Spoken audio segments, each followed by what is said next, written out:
माना कि आप एंटायर पॉलिटिक्स में एमए हैं, फर्जी है डिग्री सही, लेकिन हरकतें ऐसी न करें कि देश की जनता तो आपको बैल बुद्धि और गधा बुद्धि बोल रही है। हाँ, नॉन बायोलॉजिकल यानी ईश्वर ने इनको भेजा है डायरेक्ट, अयोध्या ने संदेश दे दिया रहा, प्रकट हुए हैं, किसी के गर्भ से नहीं पैदा हुए हैं, इन्होंने ही कहा है। नॉन बायोलॉजिकल के साथ नॉन लॉजिकल भी है, विजन लेस सरकार है ये, इनके किसी लॉजिक में दम नहीं है। देश में तमाम प्रधानमंत्री हुए हैं, पंडित नेहरू जी भी हुए हैं, इंदिरा जी भी हुई हैं, राजीव गांधी जी भी हुए हैं, डॉक्टर मनमोहन सिंह जी भी हुए हैं, अटल बिहारी वाजपेयी जी हुए हैं, चंद्रशेखर जी हुए हैं, गुलजारी लाल नंदा हुए हैं, मोरारजी भाई हुए हैं, चौधरी चरण सिंह हुए, तमाम हुए हैं।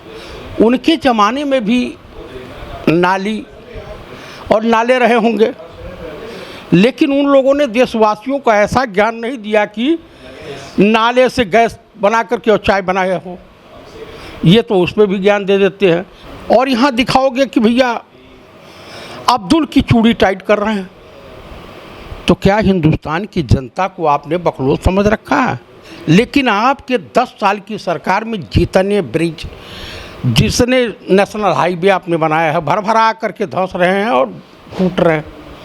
यानी आप गुजरात मॉडल की बात करते हैं, गुजरात में जाइए, भी बरसात हुई है और बरसात में गुजरात में लोगों के घरों में पानी पहुंच गया है।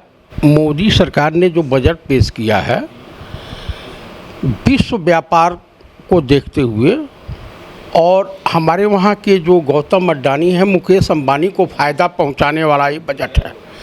उसके साथ साथ चाइना का कैसे फ़ायदा हो, विचार उसको भी रखा गया है। क्योंकि जो इन्होंने कस्टम ड्यूटी में छूट दी है बजट के मार्फत, देशवासी इसको नहीं समझ पा रहे हैं कि इसमें किस तरह से भाजपा सरकार चाइना पे मेहरबान है। कुछ है बंद कर देते हैं और देशवासियों को बकलोल बनाते रहते हैं। माननीय प्रधानमंत्री किसानों के ऊपर कोई चर्चा नहीं करते हैं, महंगाई की कोई चर्चा नहीं करते हैं। यूँ कह लीजिए कि एक कुर्सी बचाओ वाला बजट है। थोड़ा सा झुंझुना पकड़ा दिया नीतीश कुमार जी को, थोड़ा झुंझुना पकड़ा दिया चंद्रबाबू नायडू को, बाकी देश को जो है बाबा जी का ठुल्लू पकड़ा दिया है।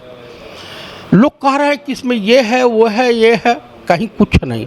इन्होंने सेना का बजट बढ़ाया है, ये सत्य है, लेकिन दुनिया में सबसे बड़ी इकनॉमी है चाइना की और अमेरिका की।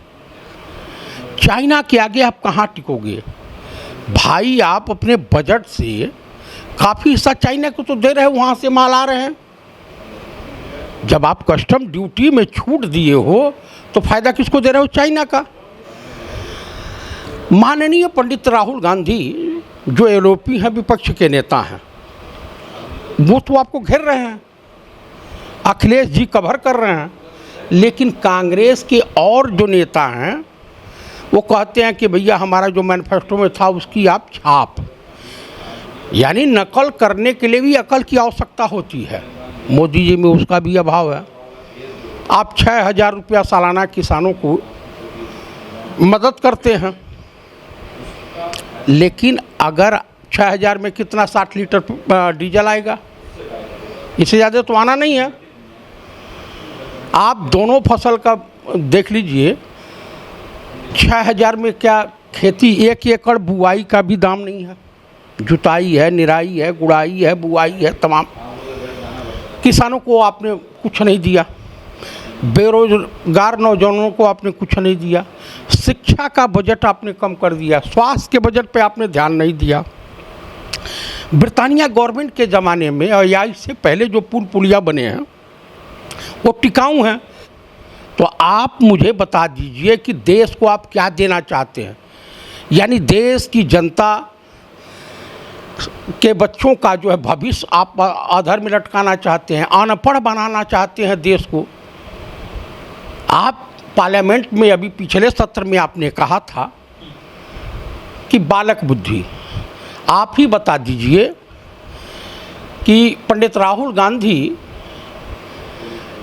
कैम्ब्रिज विश्वविद्यालय से एमफिल किए हुए हैं, 80 फीट समुद्र में गोताखोरी कर सकते हैं विदाउट ऑक्सीजन, दुनिया के किसी तरह का प्लेन उड़ा सकते हैं।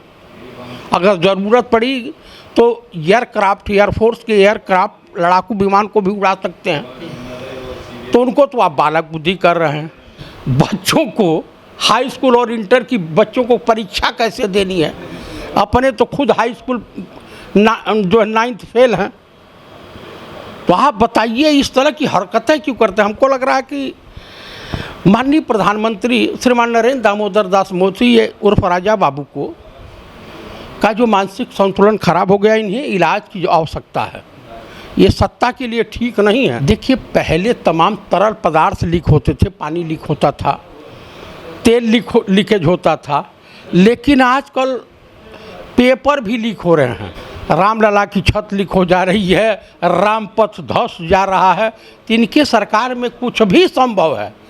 ये सरकार कोई रिकॉर्ड बनावे या न बनावे, लेकिन पेपर लीक का रिकॉर्ड, परीक्षा में पेपर लीक का रिकॉर्ड ही जरूर बना रही है। नीट का दोबारा रिजल्ट घोषित किया है कल। देखिए, इनका जो मंत्री है धर्मेंद्र प्रधान, ये भी शकल सूरत से कलाकार नज़र आता है। मेरे कहने का, अभी देखिए इनके वहाँ उत्तर प्रदेश में सिर्फ फॉरवर्ड हो रही है नहीं, 100 विधायक लेकर के केशव प्रसाद दिल्ली में डेरा डाले हैं। अब तमाम सपा के एक विधायक से पल्लवी पटेल हाँ मिले हैं। अब वो भी अपना जुगाड़ टेक्नोलॉजी भिड़ा रहे हैं। गोरखपुर के संजय निषाद से मुलाकात किए, लेकिन दूसरे दिन पता चला संजय निषाद केशव मौर्य के साथ खड़े हैं। तो कुछ अच्छा नहीं चल रहा है क्या बीजेपी में उत्तर प्रदेश को लेकर? उत्तर प्रदेश ही नहीं, इनके कई स्टेटों में बगावत हो रही है। आरएसएस इनके पीछे पड़ा हुआ है। ये आरएसएस वालों से परेशान है। इनके अब ये कैसे साल भर या 2-4 महीना इस सत्ता में रह जाएंगे, बड़े असमंजस की बात है। उपचुनाव को लेकर डरी हुई है बीजेपी उत्तर प्रदेश में, पूरी की पूरी डरी हुई है, क्योंकि अब दलित इनको वोट देने वाला नहीं है, बैकवर्ड इनको वोट देने वाला नहीं है, और ब्राह्मण लाभी अपर कास्ट भी का भी इनसे मोह भंग हो गया है, क्योंकि भाई सबके बच्चे बेरोजगार हैं, घूम रहे हैं। तो मुझे एक चीज़ बता दीजिए कि ये करे तो करे क्या? मानसिक रूप से अगर डिस्टर्ब नहीं होंगे तो क्या करेंगे? हाँ, देखिए, पंडित राहुल गांधी को विपक्ष से तो लड़ाई लड़नी पड़ रही है, लेकिन साथ ही साथ उनको लड़ाई लड़नी पड़ रही है कांग्रेस में छुपे हुए जो भाजपाई एजेंट है, स्लीपर सेल जिन्हें कहा जाता है, उनसे भी लड़ाई लड़नी पड़ रही है। पंडित राहुल गांधी के अलावा कोई भी बजट पर तरीके से जो गहन, बस एक कुर्सी बचाओ, अरे भाई ये भी जोड़िए कि इन्होंने चाइना को फायदा पहुंचाने के लिए भारतीय अर्थव्यवस्था बजट में किस तरह का प्राविधान किया है। दरअसल जब गांजा पी लेते हैं तो पागल हो जाते हैं। नीतीश कुमार नहीं, गांजा पी के एकदम गच्च हैं, महिलाओं का भी सम्मान करना नहीं जानते। नायडू भी खुश हैं। नायडू खुश नहीं है। नायडू के मोहब्बत की कीमत बहुत बड़ी चुकाने जा रहे हैं नरेंद्र दामोदर दास मोदी। 15 सांसद उनका साथ छोड़ एनडीए का जो हिस्सा थे, YSR कांग्रेस, जगन मोहन रेड्डी इंडिया गठबंधन के हिस्सा बनने जा रहे हैं। 4 उनके लोकसभा में हैं, 11 उनके राज्यसभा में हैं। तो अब ये डिस्टर्ब हैं कि राज्यसभा में आपकी बहुमत है ही नहीं। लेकिन यूपी का जो युवा है वो तो योगी जी के साथ है, बीजेपी के साथ है, फूल बरसाए जाएंगे, कांवड़ लेकर आ रहे हैं, वो पांव दबाएंगे अफसर उनके, हेलीकॉप्टर से स्वागत किया जाएगा। जी, अभी बलिया में जो इनके तमाम थाने के थाने वसूली में पकड़े गए हैं, कई लोग जेल गए हैं, पुलिस उत्तर प्रदेश में खुद राहगिरी कर रही है। यहाँ पे बनारस में ट्रकों से वसूली करते थे, तो ट्रकों से तो बलिया में, यहाँ पे एक व्यापारी को लूट लिया था, चौकी इंचार्ज और कुछ सिपाही मिल करके, उनकी गिरफ्तारी हुई है, जेल गए हैं। तो ये रामराज्य है, ये रामराज है। वो कहावत है ना कि एक कहावत ऐसी है जिसको कहने में भी मुझे शर्म लग रही है, अंधेर नगरी चौपट राजा, सवा शेर खाजा, सवा शेर भाजी सवा शेर खाजा। तो ये चौपट राजा हैं, मूर्खाधिराज हैं, अनपढ़ हैं, जाहिलों की सरकार है। तो इसमें क्या होगा? ये मनमाना डिक्टेटरशिप के तरह से। योगी आदित्यनाथ को आप राजा हरिश्चंद्र की छठी औलाद को जानते हैं क्या? वो जिस मठ से आते हैं उसे अपराध की नर्सरी कहा जाता है, गोरखनाथ मंदिर को। वहीं की रिवॉल्वर से महात्मा गांधी मारे गए थे, वो रिवॉल्वर पकड़ी गई थी। उस समय के वहाँ के मठाधीश से दिग्विजयनाथ जेल गए थे। तो मेरे कहने का अभिप्राय ये है कि साधु महात्मा जो संन्यास आश्रम, संन्यास प्रश्न में प्रवेश करता है, वो दुनिया की मोह माया से दूर होता है, ईश्वर की खोज में रहता है, ईश्वर में अपने आप को की भक्ति में ढाल लेता है। ये तो सत्ता के पुजारी हैं सब, ये सत्ता के लालची हैं, ये साधु नहीं सवाधु हैं सब।